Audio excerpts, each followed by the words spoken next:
let's get started. So today, like I mentioned, it's going to be a review, so ask questions. If you have topics you want to go over, we can go over that, or anything that you want. So just a couple, just before we get started. So if you're in class in person, I would like to do the exam, so next Thursday. And then since we have recitation, I want to start it at 4 p.m. So does that work for everybody? And so what I try to do is, like, I try to write about an hour exam, or at least what I think is an hour exam.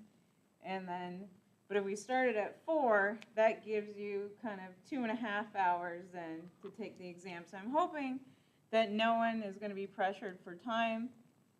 And so this is, again, the in-person people. And if you're doing it online, the exam will be through Gradescope, and it will also open on Thursday for about like a 24-hour window. And if that doesn't work for you, then just email me and arrange another time to take it. And it is open note, so that goes for everybody. I just, especially if you're online, I just expect you not to cheat. You know, don't look up Chegg answers, that sort of thing. My exams have already ended up on Chegg, and I do takedowns of them, so yeah, they will be removed. And I do watch that, so. And if you're caught uploading anything to Chegg or any sort of similar online program, then that would be grounds for failure. So don't do that. You know, I make it open note to help you guys, and you know, I encourage you to use your cheat sheets. So you have your periodic table. That should have basically everything you need. But then, of course, you know, feel free to use your books and any other notes. All right, any other questions about the exam or anything? All right, so let's start. Did you have a question before we got started? I was just going to ask, is this basically a second recitation, essentially? Is what a second recitation? This class, since it's mainly review. I mean, it's whatever you want to call it. We're using lecture time to review. If you don't, Got it. I mean, I'm doing this also out of the kindness of my heart and trying to give you guys help. I appreciate it, thank you. All right, so let's start with some practice. So first week, we did classifying compounds, so classifying matter.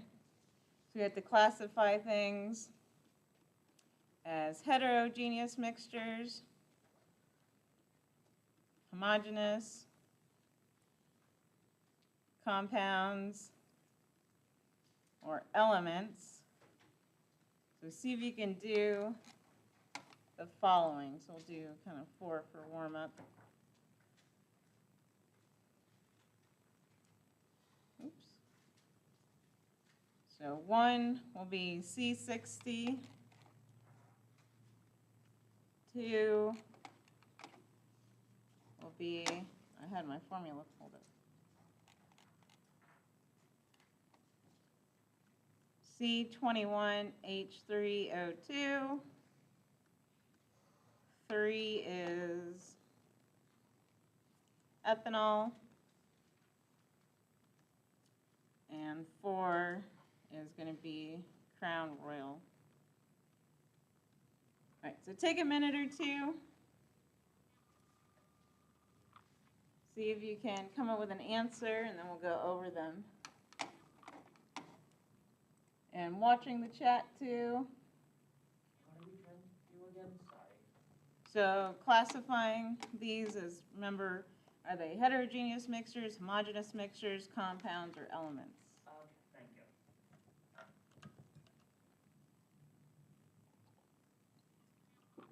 And again, I'm keeping an eye on the chat, so if you have questions or just like a topic you want me to cover, you can throw that in there.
So what did we get for the first one? So C60.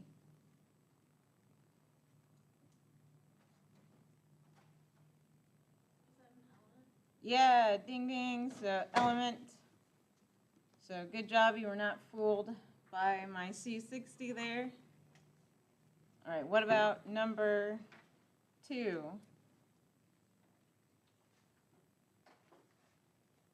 molecule an option or?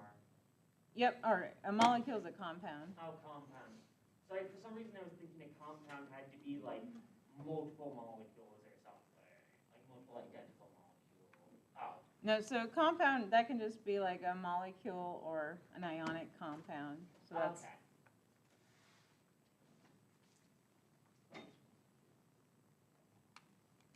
so compound, so good, so that was defined chemical formula. Isn't ethanol specifically a compound? So this one, yes, it is. So compound, so jump the gun on that one. Sorry. And then what about this last one? Would that be homogeneous? Yeah, so homogeneous mixture. I actually had to look up what Crown Royal was. Yeah, I was trying to think of what one everyone would know. I guess I'll just go with like generic whiskey or rum. Budweiser? Yeah, that's just like less exciting. Yeah. I was trying to relate it to ethanol, you know, trying to confuse y'all. Vodka? No, that would be, wait, no. If it's pure vodka, wouldn't it? Yeah, there's still homogeneous mixtures. Yeah, Unless you got like the tequila with the worm in it, then you could argue that, you know, it's like heterogeneous. But Snake whiskey? Has Yeah. like a live cobra in it? yeah, all those sorts of things. All right, so we feel good about classifying things.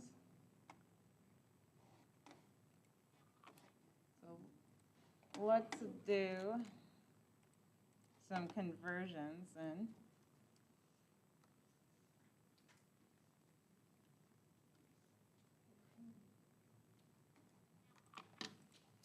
So for our next practice, convert 467, oh my gosh, sorry, let me just type, let me write it. So convert 467 floofs to bips if there are 19.5 bips in a floof. I'm going to assume these are currency.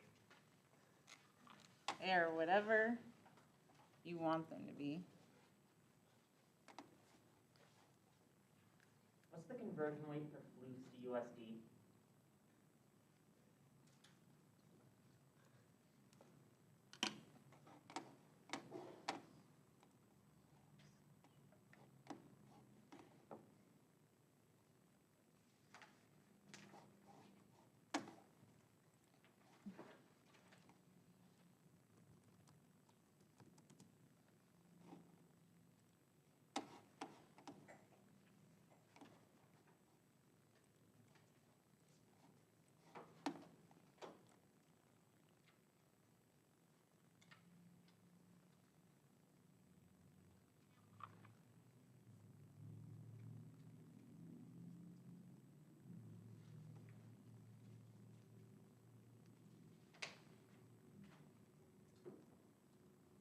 If I see answer in the chat, I'll give everyone some more time to work it out.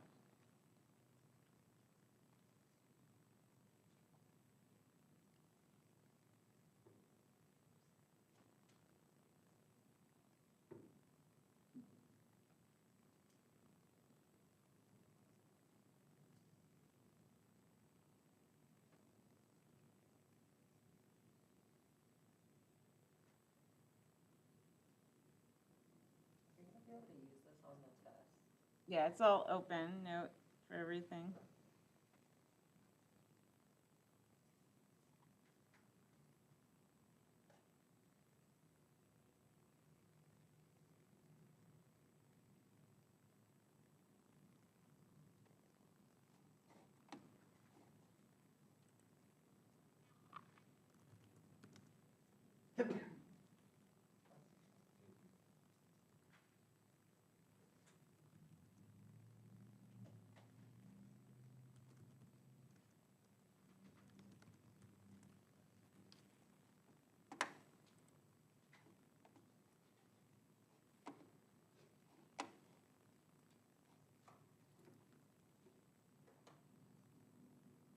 you use sig figs?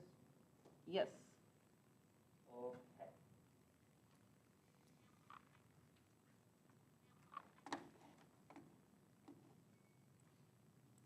So I see chat has multiple answers. Do we have an answer in class? Yeah, what'd you get? 9,106.5 bips. I like it. Sig figs is 9,110. So I like that too. So just so everyone's on the same page, so you should have set up your dimensional analysis. And so we want floofs to cancel out. And we said there's 19.5 bips in a floof. So there's your conversion factor. Floofs cancel.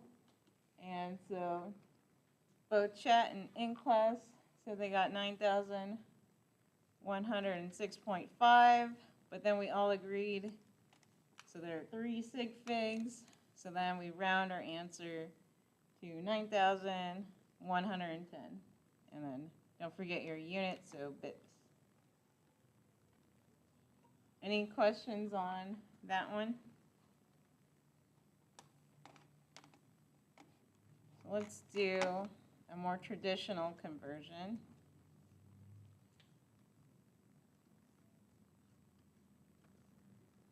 So convert 5 times 10 to the 7th micrometers to kilometers.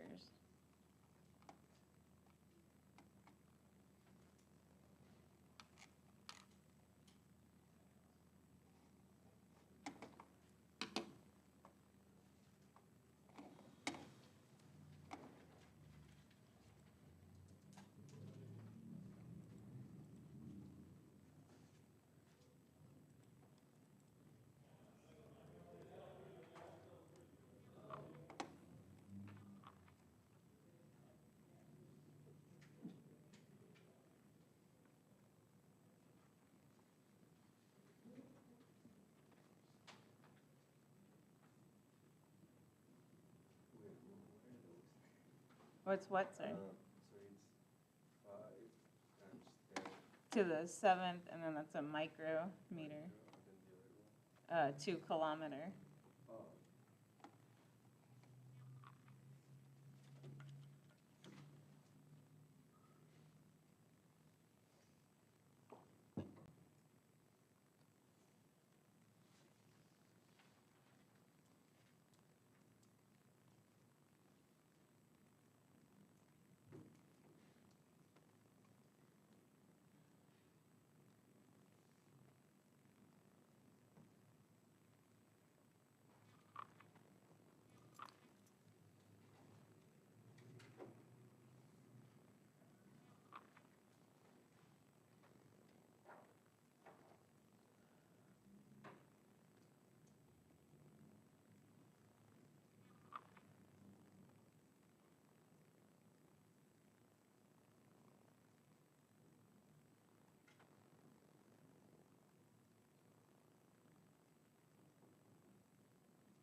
See, do we have answers in class?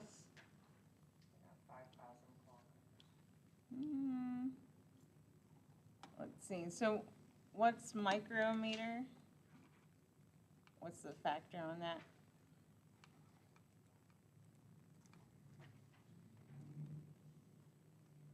So let's set up our conversion. Do we have another answer potentially? 50? I don't like that one either. 50 kilometers, isn't it? Because it's 5 times 10 to the 7, which is micrometers. Micrometers are.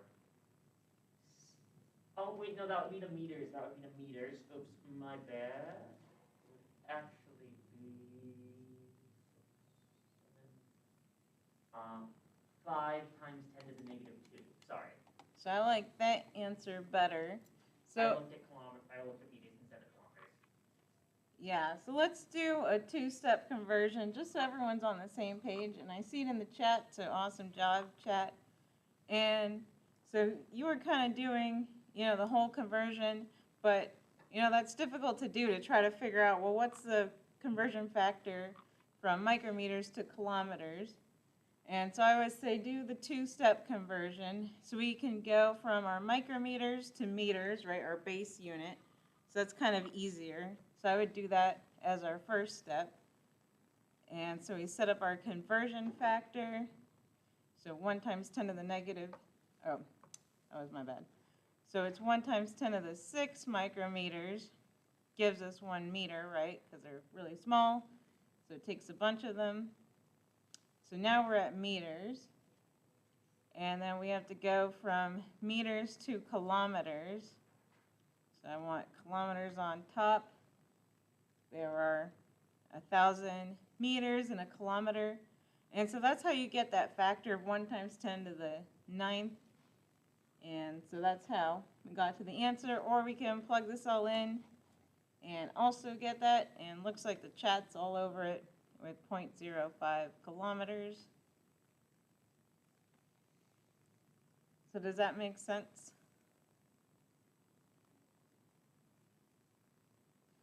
Let's do another one. Let's go the other way.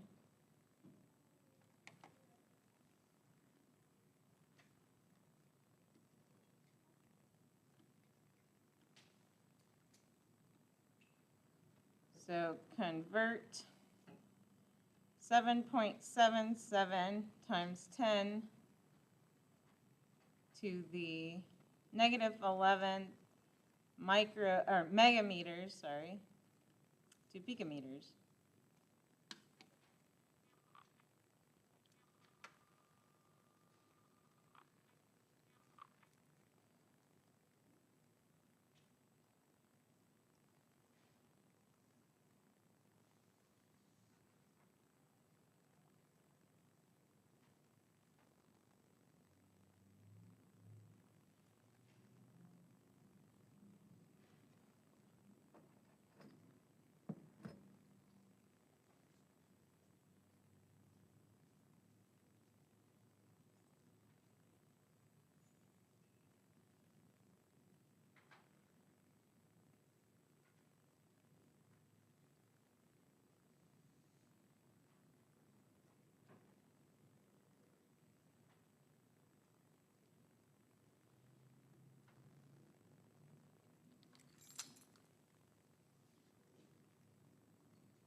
Mega to pico, right? Yep. Okay.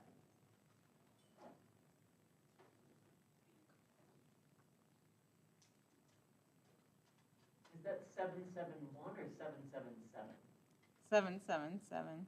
Okay.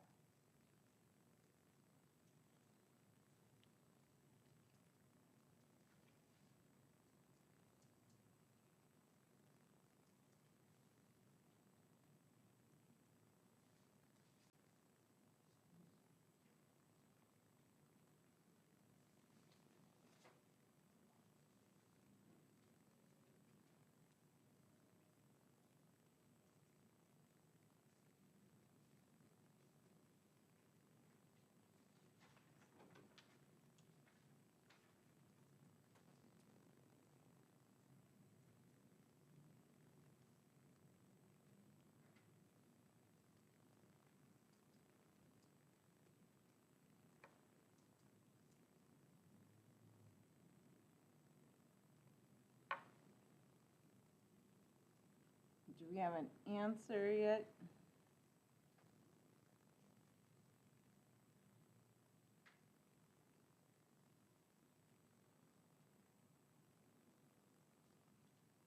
(7.7 times 10 to the 7th power picometers? That's what I think it is. So let's go through it together. I don't see any answer from the chat yet.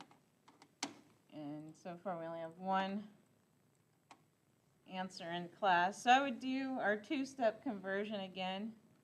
So set up what we're starting with.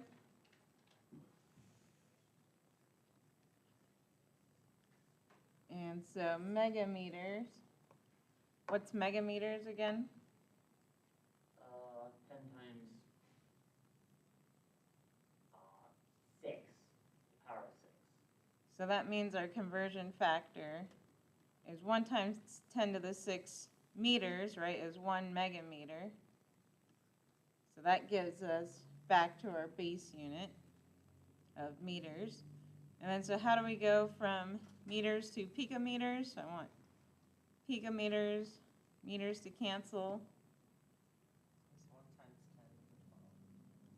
So 1 times 10 to the 12 picometers equals 1 meter.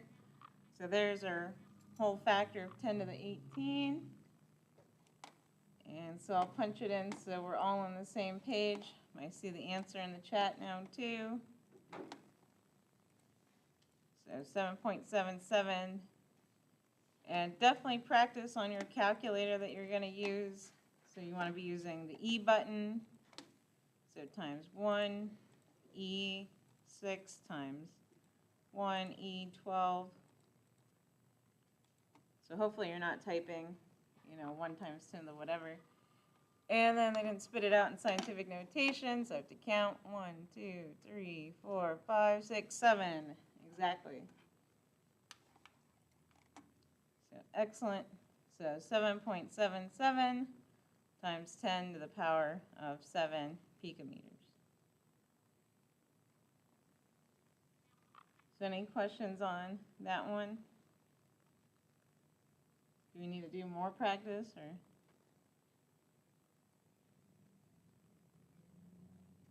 One more? Okay, let's do another one. Oops.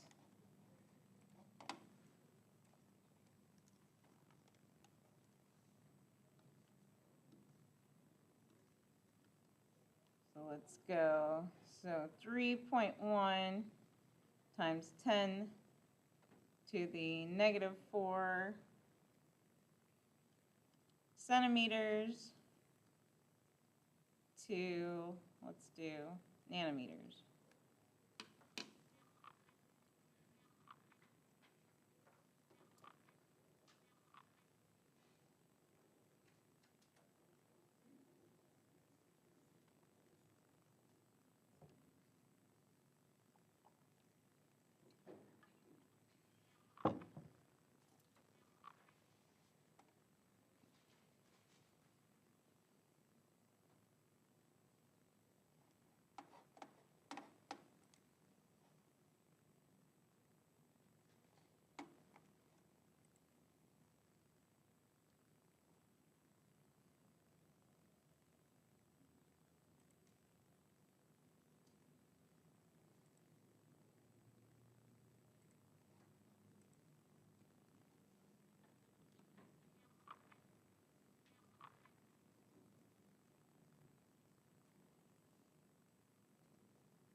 Oh, is it okay if I answer? Give people like another minute or so, Okay.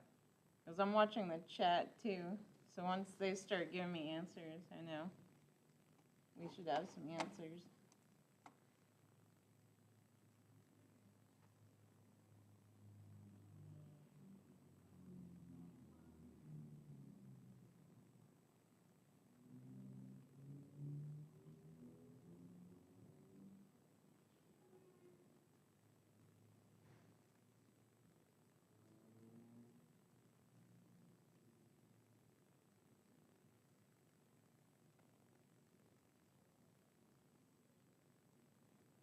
So I do see a chat answer, and I do like it. Do we have answers in class, or? Continuum floor, wait, no, sorry. 3.1 times 10 to the third power. I like it. Is that what other people got in class, or?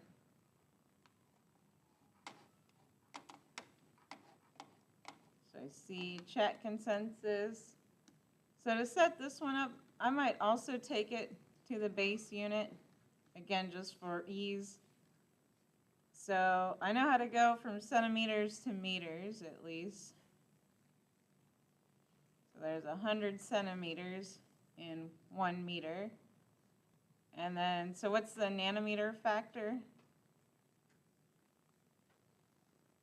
-9, or 10 to the -1 time, times 10 to the -9. So then that means I'll say 1 times 10 to the 9 nanometers equals 1 meter. So now we have our conversion factors and everything, so we can just multiply everything across. Or you could see you have a factor of 1 times 10 to the 7th. But otherwise, I would just punch it in. So everything on top divided by our bottom. And so looks like chat got this. So it should be 3,100 nanometers.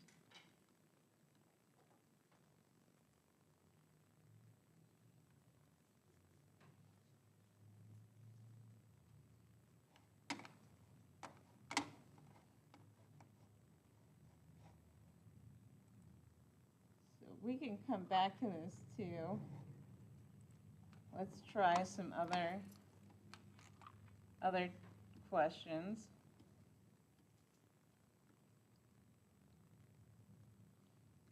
So let's see, which has a larger radius? Would it be phosphorus or chlorine?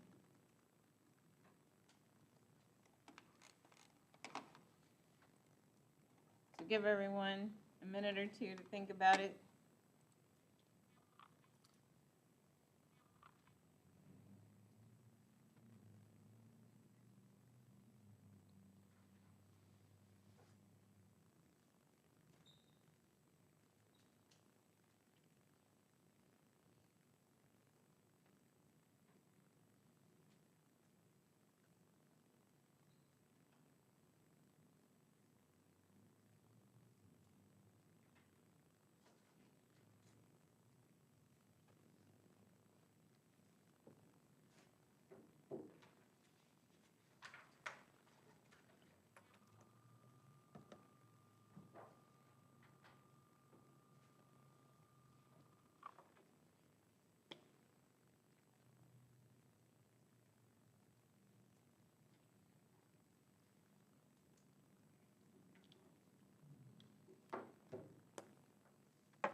So let's hear some thoughts. So which one has the larger radius, phosphorus or chlorine?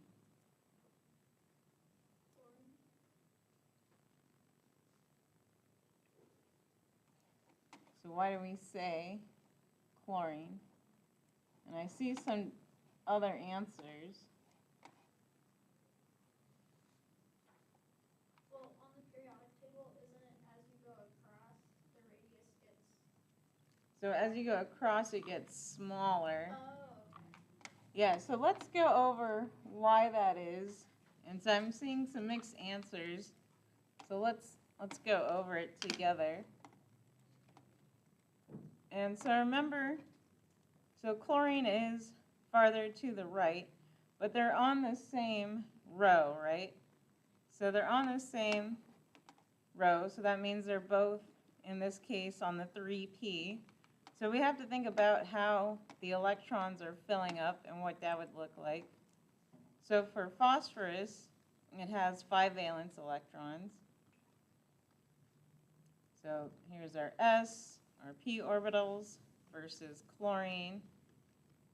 So there's my P, S. So chlorine has 7 valence electrons.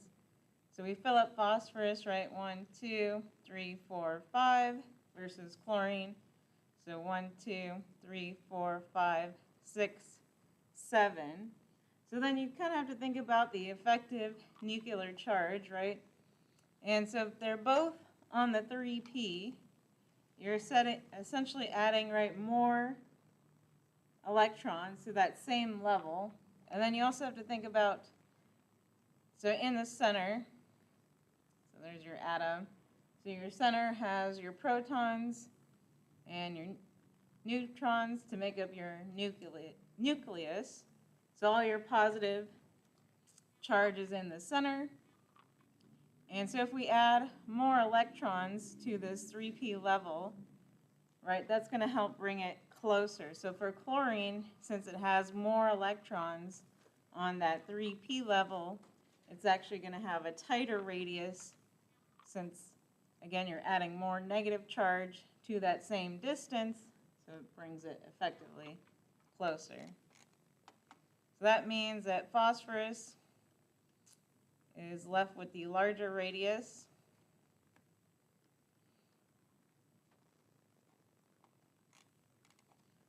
So then we can also ask, so we'll stick with phosphorus and chlorine. So who has the greater ionization energy?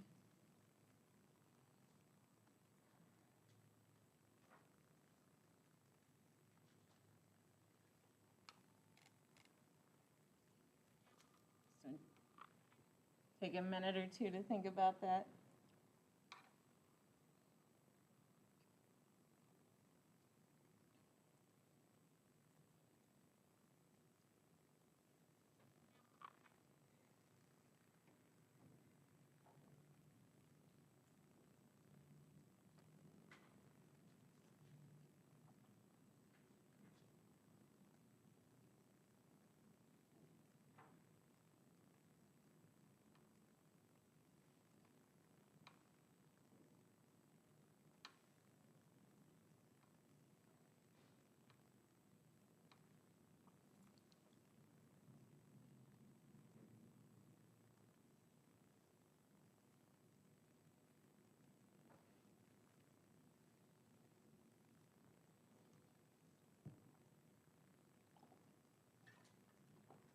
So who has the greater ionization energy? So chlorine, exactly. I see it in the chat too. And so we can use the same explanation, right? So chlorine is just 1 electron away from having a full octet. So of course this would not be favorable to start plucking off electrons, at least compared to phosphorus, so it'd be a little bit easier. But of course both of these elements want to gain electrons, and we can tell that by their common oxidation states. So let's do some electron configurations.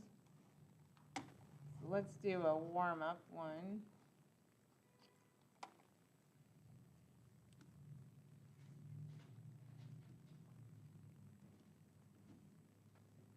So write the electron configuration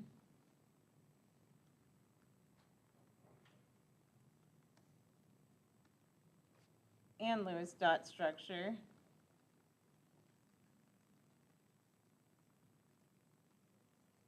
for antimony.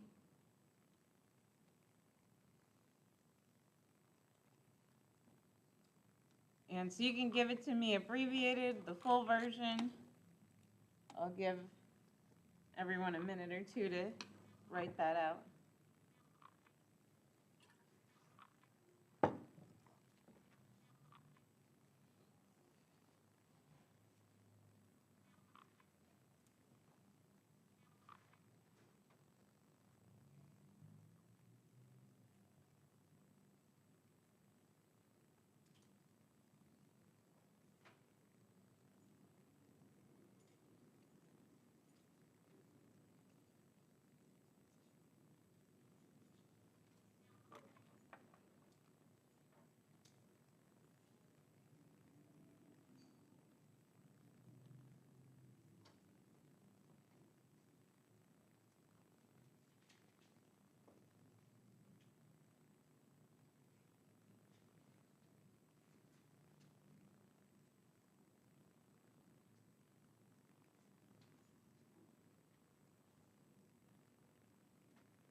So I see answer in the chat. Do we have an answer in class?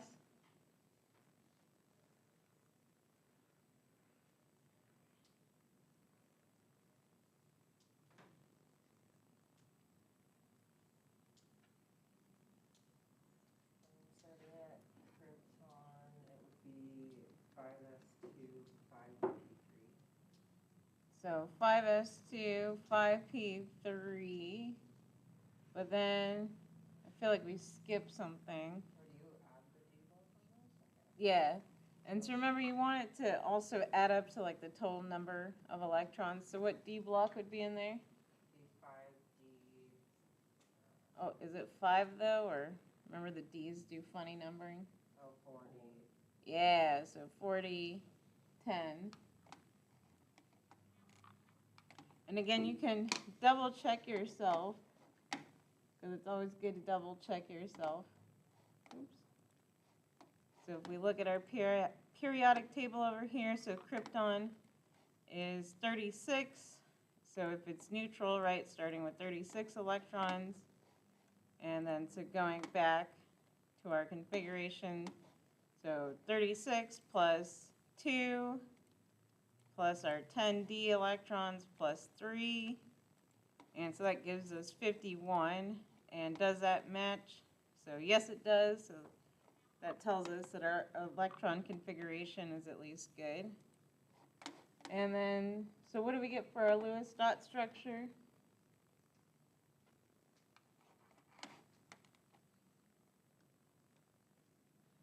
So how many valence electrons does this have? 5. So 5, so then we just put our 5 dots around it, something like that.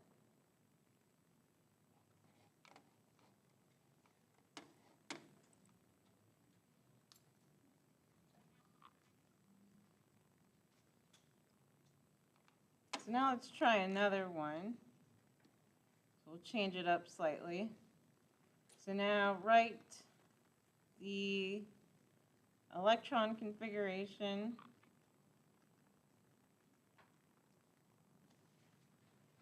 for sulfur 2 minus.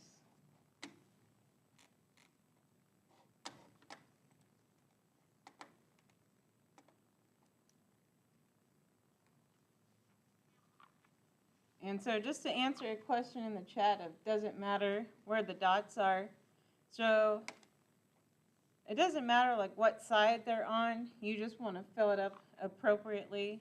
And so I'll just remind y'all, so if we have 3p orbitals, 1s, so I just tell people, fill it up like you do your electron configuration.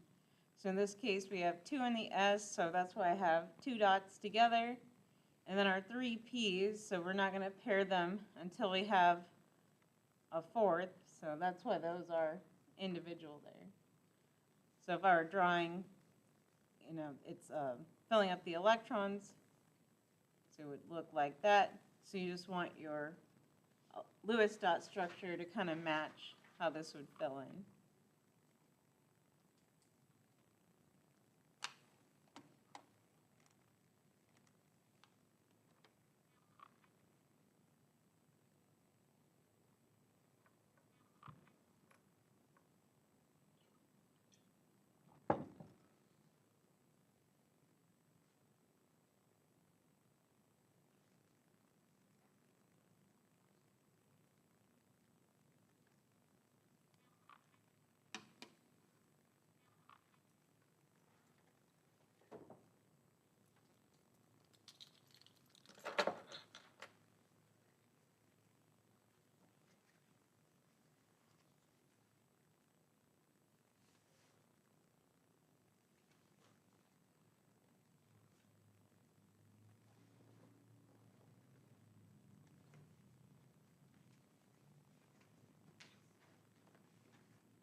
That's not yours.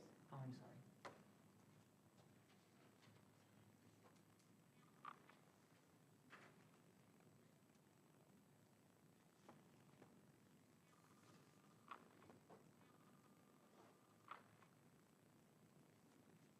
Do we have an electron configuration?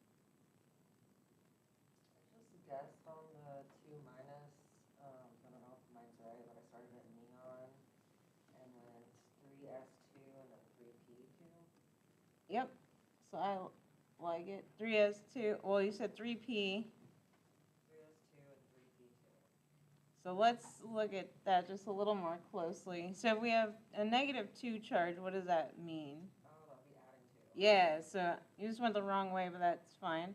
So 3p6. Yep. And so I'll just kind of write in parentheses, so write the neutral is neon 3s2 3p4, and then we added 2 electrons, so then exactly it should be 3p6. And then I see it in the chat too, so it looks like we got it. So I see we're doing the full electron configuration, so that's also fine. So again, right, you could write it 1s2, 2s2, 2p6, 3s2, 3p6, so both of those mean the same thing.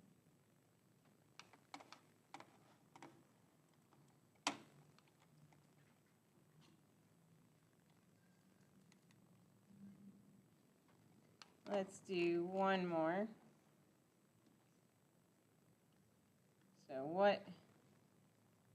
So write the electron configuration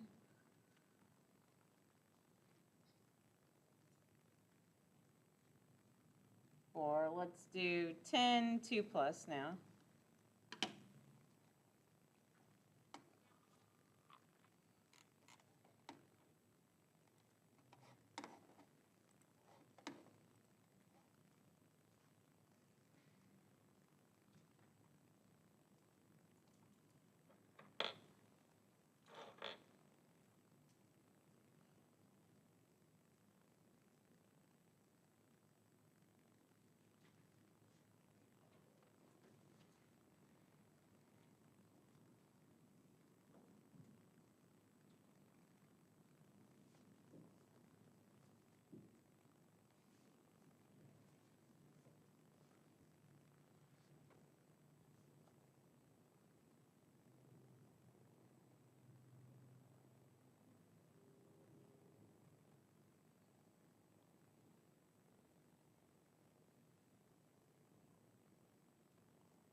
Bless you.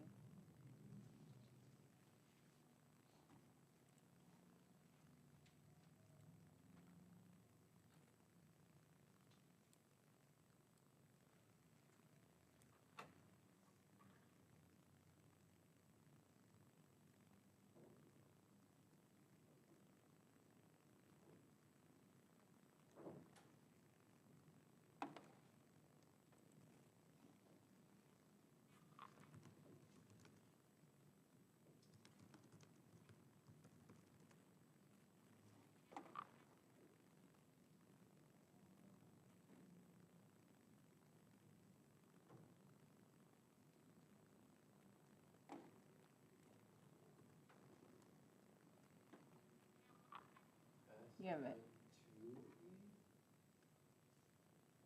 What's up? That's a plus.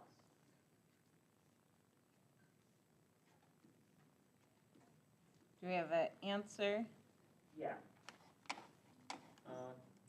Krypton to the base, just to start out. Then 5s2, 4d10. Yep. So I like it. And so you could either start at the neutral, and I see that the chat also got that same answer. So just looking at 10 neutrally, so it'd be krypton, right? 5s2, oh my gosh. 4d10, 5p2. Then we lost 2 electrons, so that just goes away and goes back to here. Excellent. So let's try a temperature conversion one.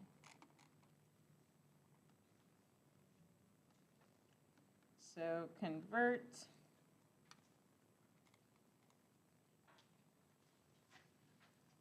333 degrees Fahrenheit to Celsius. So given that your temperature, so your formula is temperature Fahrenheit minus 32 degrees times 5/9 equals your temperature in Celsius.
So I see an answer in the chat.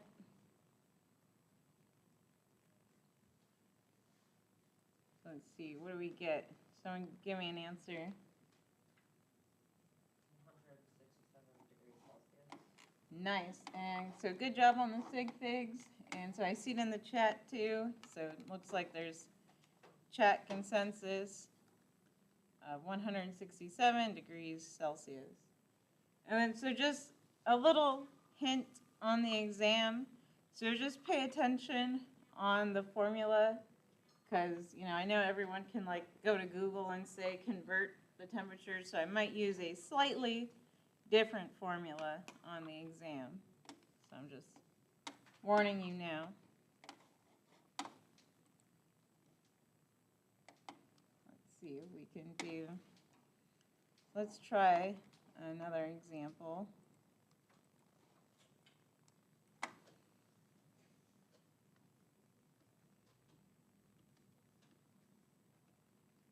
So a sheet of particle board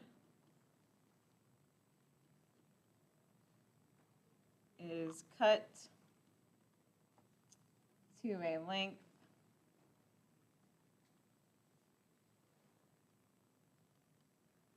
of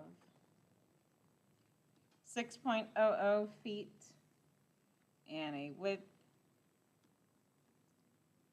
of 3.5 feet and weighs 60.0 pounds.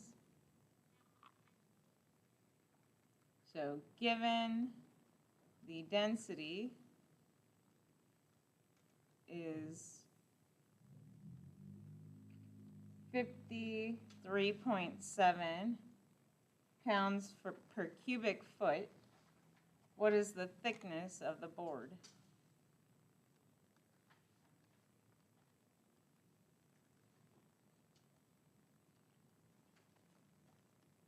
And let's actually do that in inches, just to play with you.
Does that say 6.00 feet?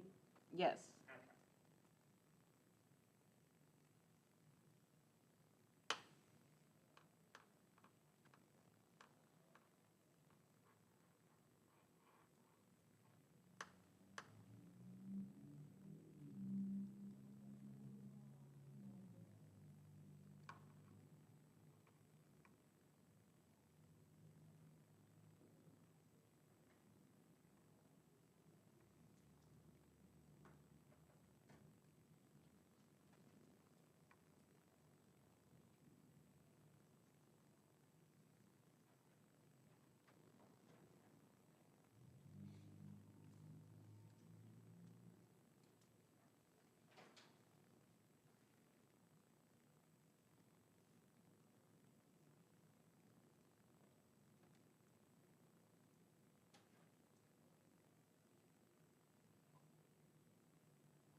Wait, inches square.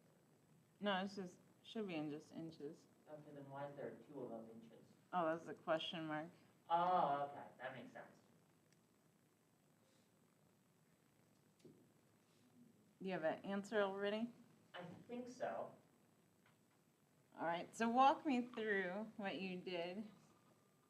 So I multiplied length times width to get the area of the board. Then what I did was I took 60, which is the weight of the board, and divided it by the density. So let's start with that. So, Oh, sorry.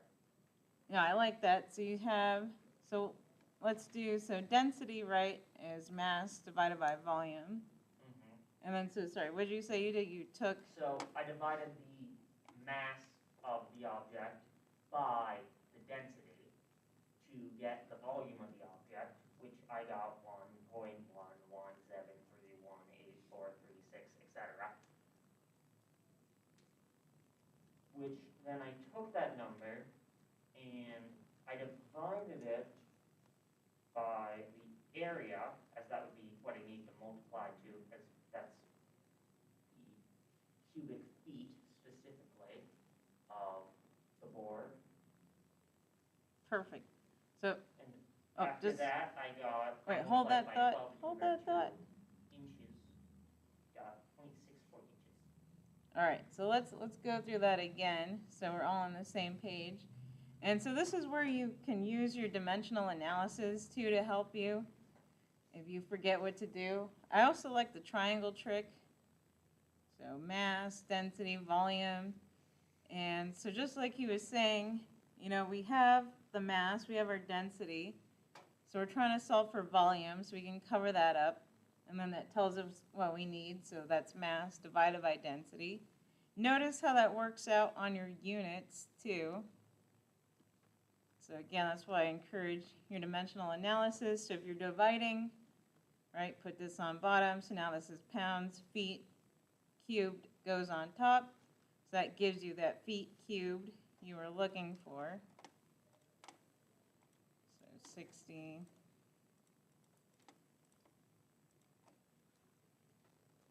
So 1.117 or so. I'm trying not to round till the end. And then, so just like he had said, once you get this, so this is right your cubic foot here. So if you multiply these two, that at least gives you the area, and then we can solve for x. Or we got the volume here. So another way to think about it is just volume, since this is essentially a cube, is just length times width times height. So now we can set that equal to. So it's equal to our length times width times height. So we're trying to solve for h. And then we just need to plug in 6 and 3.5. And so tell me again what you got for h when you solve this in feet.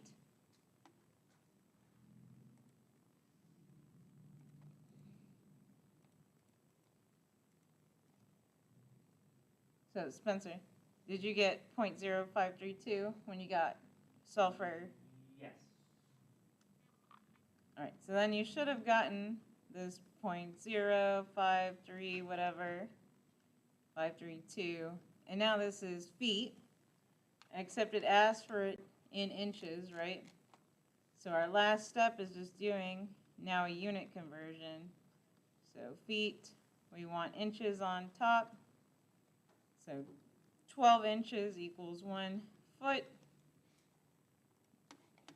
so times 12.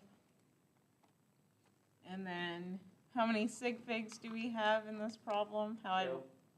So 2, exactly. I probably should have given you another one, but I didn't. And so that just leaves us with 0.64 inches there.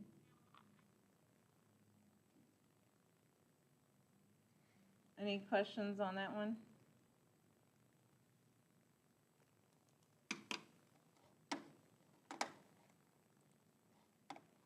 Will questions like this be on the test? Probably. Yay. Will we have to show our work? Always, unless you don't want full credit. Will So the work have to be legible? define legible. I mean easy to follow. It should be. I've seen too many people try to push the envelope in the past. Like, okay, I don't want you to show it with yellow highlighter. Right? It has to be legible. I have to somewhat be able to follow the work. I mean, that's why I write everything out step by step for you. And it helps you. So if you don't show your work and I can't follow it and you get the wrong answer, then there's probably going to be more points taken off.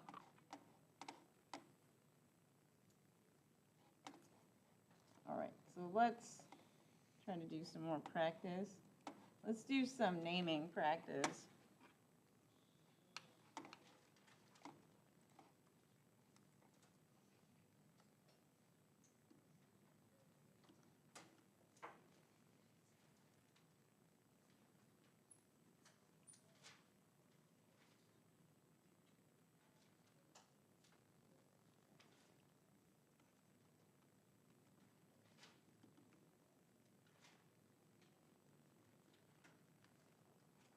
So I'll put a few compounds on there. So what would be the names?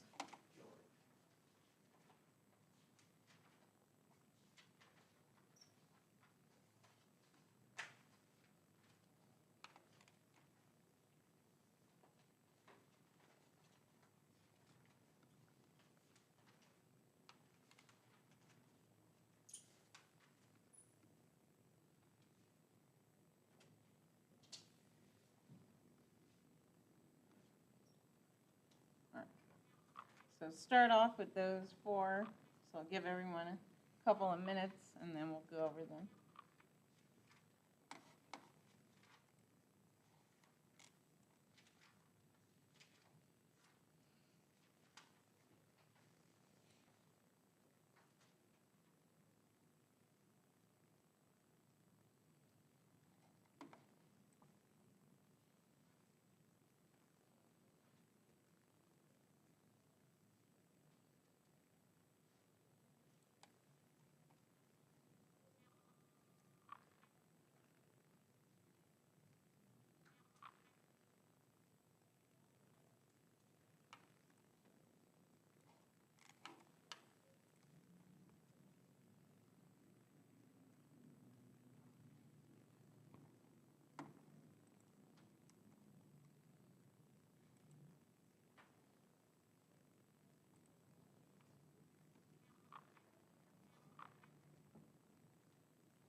see, do we have answers? So let's try, what's this first one? Chromium phosphide. So I almost like that. Chromium. So what's missing?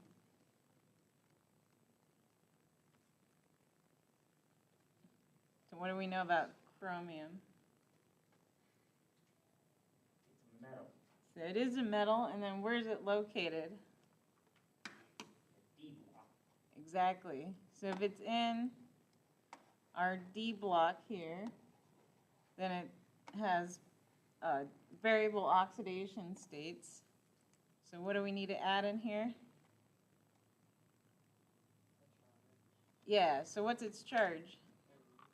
Exactly. So phosphorus, you can look up, is 3 minus, and then from this, right, they're written in a 1-to-1 ratio, so this has to be 3 plus, so chromium 3 phosphide. Are you ready for the next one? Tungsten 4 cyanide. So tungsten, and our Roman numeral 4, cyanide. And so don't forget, right, you can use your polyatomic charts. So I'll just start that. Right, so use your polyatomics on the exam. So right, have a chart handy. Carbon nitro, dicarbon. Tungsten tetracarbon nitride. Yeah, that's why we use our polyatomic. All right, what about this next one?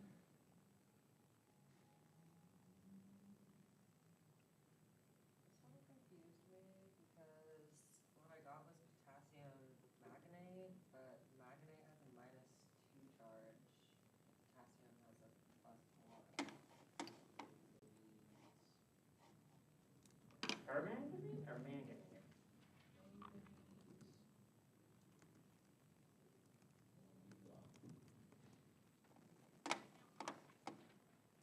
No, potassium has a +1 charge. Yeah, but manganate has a 2-. No, permanganate, not manganate. So let's see. Manganate is, Yeah, so there, Oh. difference in charges. so there is, I'm not sure which one you were looking at, because, It's manganate is MnO4 with a -2 charge, while permanganate has just a -1 charge. I see now. So potassium permanganate. yep. I was trying to find that manganate one. I don't think I have it on my chart. Yeah, so I just have this one. So permanganate MnO4 has a -1 charge. So then potassium permanganate.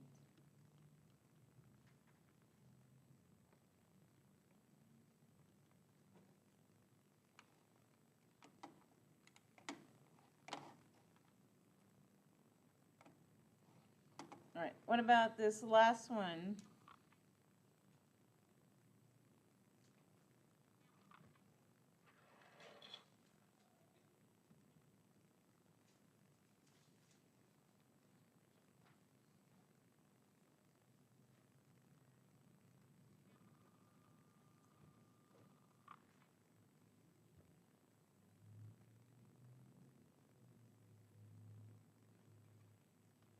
Looking in the chat too, for the last one. Silver 1 phosphate. Oh, you fell into my trap though. So, does silver have variable oxidation states or? It's in D block. So it is, but it's one of those tricky exceptions. So silver is always in the 1 plus, at least for naming. So we actually don't need to indicate its oxidation state. I know, I was mean there. So we just need to say silver phosphate.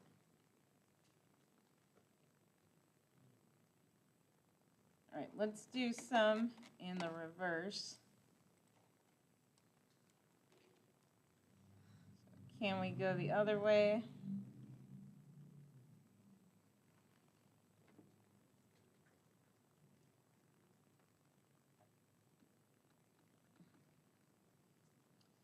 So ammonium sulfate, I'll just write out a bunch.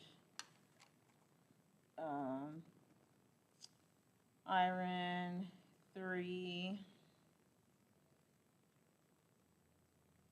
sulfide. I'm feeling very sulfurous today, apparently.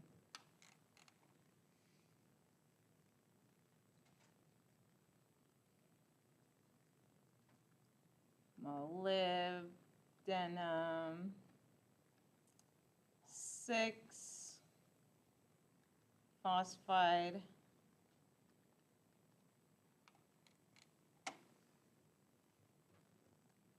Trying to think of another one.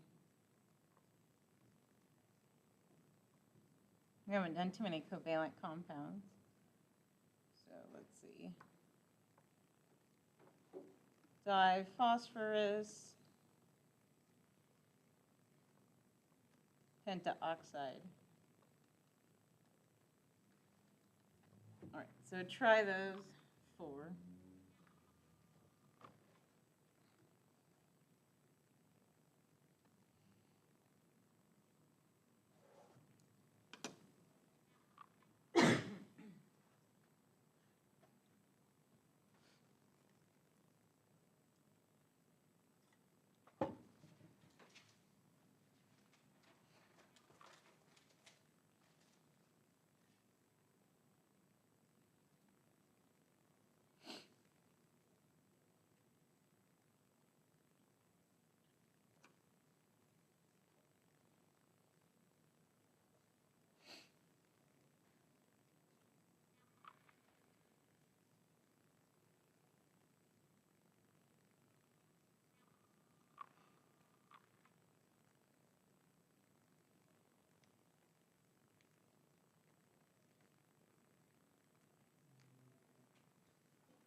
So not to rush y'all, but we're starting to run out of time. So let's see, what do we get for the first one? So ammonium sulfate. Well, the sulfate is SO4. So SO4, and then do you know what the charge on that is? 2 Yeah. And then, so anybody remember what ammonium is or what its charge is? NH4. So NH4, and then do you know the charge? Yep.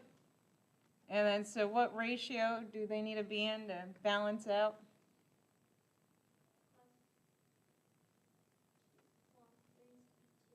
To sweet. So then we can just write NH4, put the whole thing in parentheses 2, and then SO4 for our sulfate. All right, what about the next one? And watching the chat too. So iron 3 sulfide, how would you write that?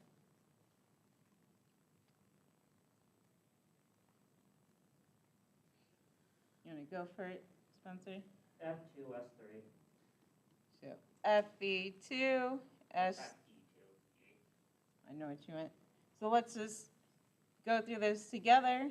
So, right, iron's in the 3+ oxidation state. That sulfide refers to sulfur. And so if you just do the little swap trick, that gives you Fe2 and then S3. Looks like in the chat you substituted oxide for sulfide, but they would totally have the same formula. Yeah, they're in the same group, so. What about, MOP 2. what'd you say, MOP2? MOP 2. You can't disrespect Molly like that. So usually we call it Molly if we're being lazy.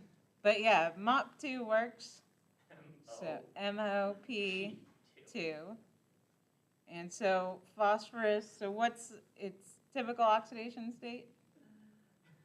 Phosphorus is typical oxidation state. -3. So -3. So once you see that -3 versus that 6 there, so then you can kind of tell, okay, I need 2 equivalents of that phosphide then to balance that out. And notice, right, your swap trick probably wouldn't work very well.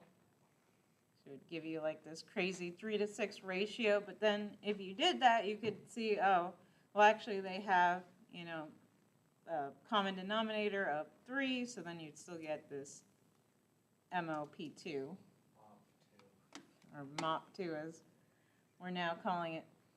And then, so last one here is we're over time, so diphosphorus pentaoxide, how do I write that?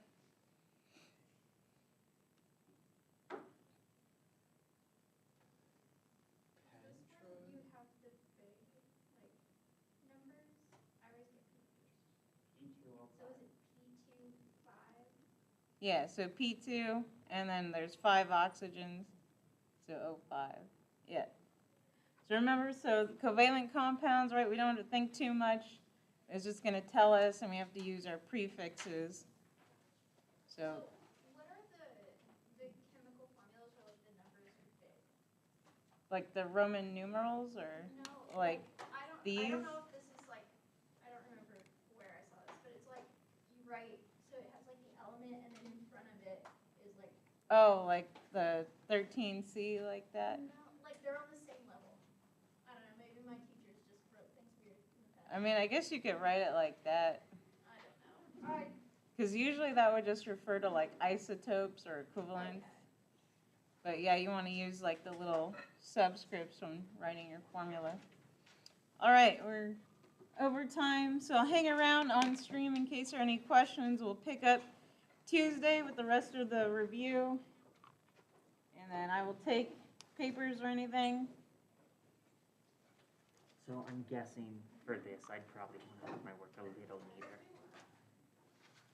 You just want to like label things, because I mean everything that you were saying is good, but it'd be hard for me to follow. Like, you know, like I don't know what you got. So if you set it up just kind of more clearly, like volume equals length times width times height, then I would understand. Or like, you know, if you're calculating the area, then give me area times h, right? Just so I know something, because that might be, yeah, a little hard to follow. But it is correct. It is, but you don't want to take those chances. Because it's always when people get cocky too and they say like, oh yeah, I'm going to get all the right answers and like not show my work. Like that's when disasters happen. What Right. do you mean? I forgot to carry it too. Thanks again, Chet. Y'all were awesome today. Lots of good answers. I feel pretty good about everyone that was in the chat live. And then if you have questions, just set up an appointment too with me.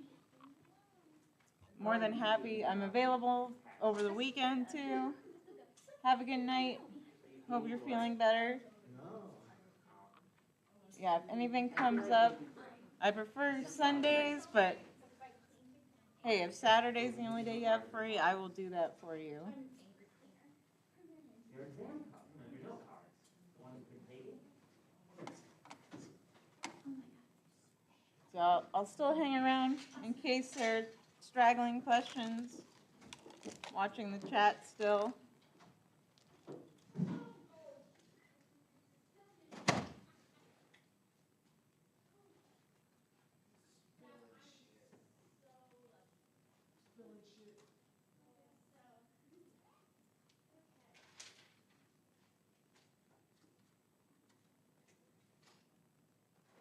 So is the compound called MOP, like the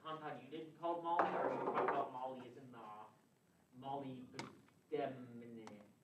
Oh, yeah, anytime you have a molybdenum compound, you just like abbreviate from moly, at least like colloquially, chemists.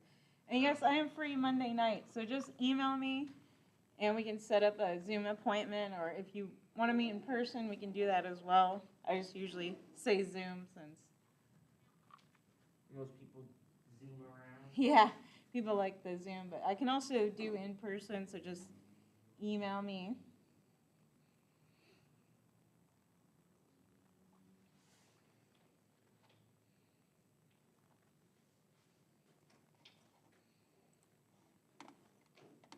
Sounds good. I will be looking at my email. Any other questions or anything before I end the stream? I have a pretty important question. You want to play Magic the Gathering? I have decks. Oh my gosh, those are the smallest decks I've ever seen. Mm-hmm. Actually, no, they're not that tiny. They're average. They're 60 cards.